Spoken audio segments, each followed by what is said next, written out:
Hello and welcome back to Gapeys Garden. We're going to be doing this a little bit different this year. So we've got our larger sized tomatoes here, some beefsteaks, some slicers, and I wanted to show you how the plants are doing and do a little bit of a taste test. I have a lot of people that always ask me, why don't you taste your tomatoes or tell us what they taste like? So I'm going to give that a try this year and we'll see how it goes. So let's start with taking a look at each plant and doing a tasting of each one.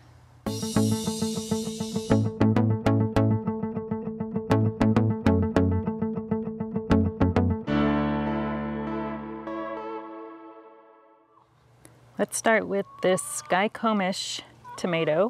This is a tomato I got seeds from someone in Canada earlier this year, and we have something interesting going on here. So we've got two orange tomatoes here and they are ripe, but the one above it is very, very dark orange, almost red. I've never seen a tomato plant produce such different colored tomatoes.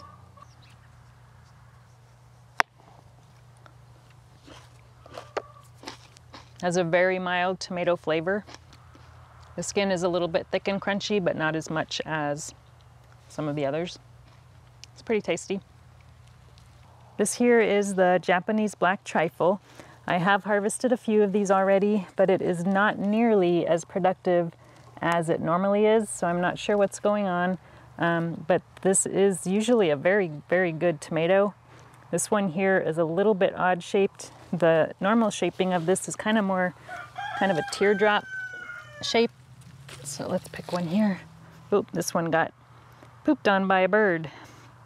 But this is the normal shape. It's kind of a dark, kind of a reddish color, and the top part of it is a little bit different colored, kind of a greenish color.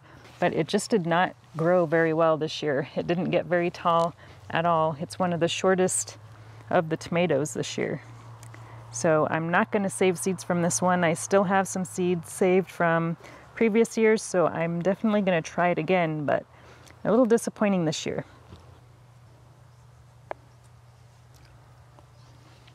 As I mentioned before, this is one of my favorite tomatoes that I've grown before, and I still like it a lot. It's very sweet, nice, good sized slicer, not super big, and it's normally very productive, but this year not as much. Now, this variety is called Defiant. It's kind of a medium-sized tomato, and it is growing a little bit strange. It's got mostly red, but the top is a little bit orange. And some of the other fruits on it are getting these like black kind of spots on the top. And we don't have late blight yet, but it should be coming soon. So I'm pretty sure that's not what it is. The bottom looks like we've got a little bit of splitting. So we're getting a little bit of mold, it looks like, on the bottom. So I'm gonna pick these and we'll see how they taste.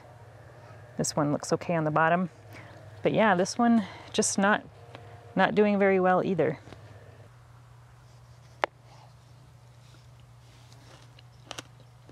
The skin is very thick and crunchy.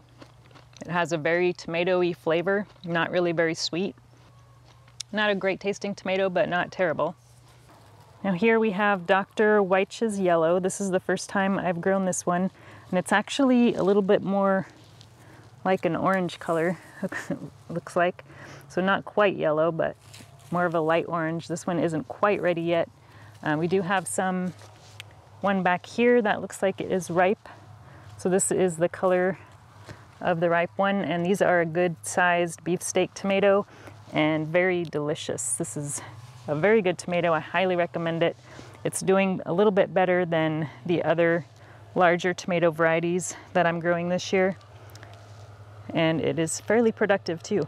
And it was also one of the earliest tomatoes to ripen as far as the larger sized tomatoes.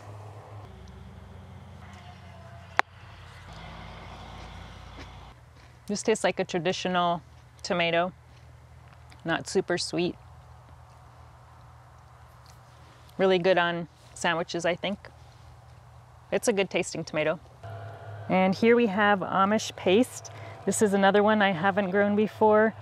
And we're also seeing a little bit of the same kind of situation on these tomatoes. It's Nice and dark red on the bottom, but the tops are a little bit greenish colored still.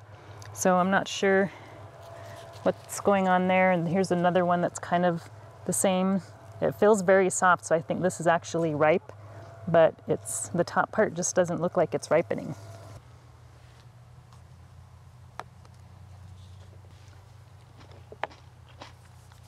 It has a very watery taste, not very tomatoey, not very sweet, just kind of not very special. A little bit disappointed with that one. And then the biggest disappointment on tomatoes is this pink Berkeley's Tie Dye. So we have only 2 tomatoes on this whole plant, and they aren't looking great. We've got it splitting a little bit right there, and it still feels pretty hard, so I don't think it's ripe.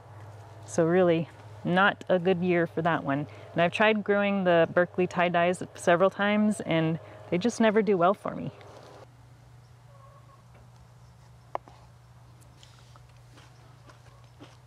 Very tasty tomato, very sweet. I wish it was more productive, but it's a good one. Now this one is called SGT Pepper. I'm not sure where it gets its name. It's kind of an unusual name for a tomato, but they look like large beefsteaks, but they are actually very small. So kind of an interesting sized tomato. Here's one that's ripe. So that's what they look like when they're ripe.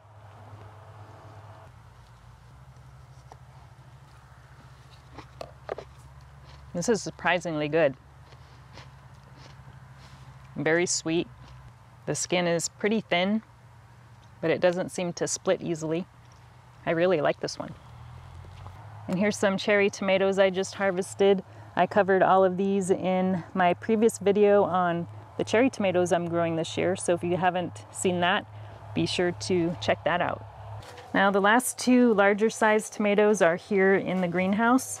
We've got this one back here called Fertunia, and this is my absolute favorite large tomato that I got seeds from a friend on Instagram, the Modern Day Settler. And these guys just get ginormous. So I love growing these in the greenhouse just to extend their season a little bit, because we don't get blight here in the greenhouse. So the tomatoes only stop producing when it gets really cold. So this is a really very productive tomato, and the size of these guys are just huge.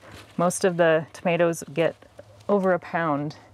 So this one is very hefty. So I've already picked a few of these, and they are delicious.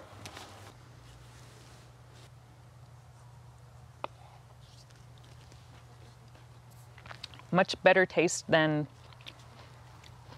the Amish Paste. They look very, very similar. It would be hard to tell them apart, but this one definitely tastes better, and it's not as watery. And this last tomato is supposed to be a dwarf tomato called Boronia. So here is what the fruit looks like. It's a pretty good sized tomato, and I say supposed to be because look at how big it's gotten. It's pretty much touching the top of the greenhouse, so I wouldn't really call this a dwarf tomato, and it isn't really very productive. It looks like we've had some flowers here that dropped off, so there's no tomatoes growing up there. I have harvested a few, and we do have a few green tomatoes down here, and we've got one back there. But normally you don't prune determinate varieties of tomatoes or dwarf tomatoes, but this was just growing so many leaves and so dense, and it still is, but I did prune it a little bit just to give it some airflow, because it's just growing pretty dense, and we're not getting a whole lot of tomatoes. Here's one back here, but there's not a whole lot of tomatoes on this top part of the plant, so I don't know what's going on.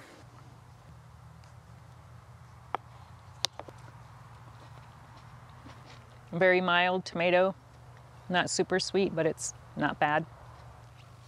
All right, I think we tasted them all, and I think my favorite is actually the SGT Pepper. I was really surprised how good this one was. Let me try it again.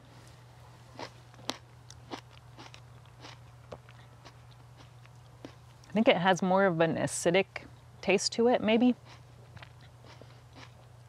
All the rest of these were pretty mild compared to the SGT Pepper. So I think this one is the winner this year. Thanks for watching. If you have a tomato that you like to grow every year and is your favorite, leave a comment and let me know what it is. And if I haven't tried it already, I will see what I can do to grow it next season. I'll talk to you again soon. If you enjoyed this video, please like and subscribe. You can also find me on Instagram, Twitter, and Facebook.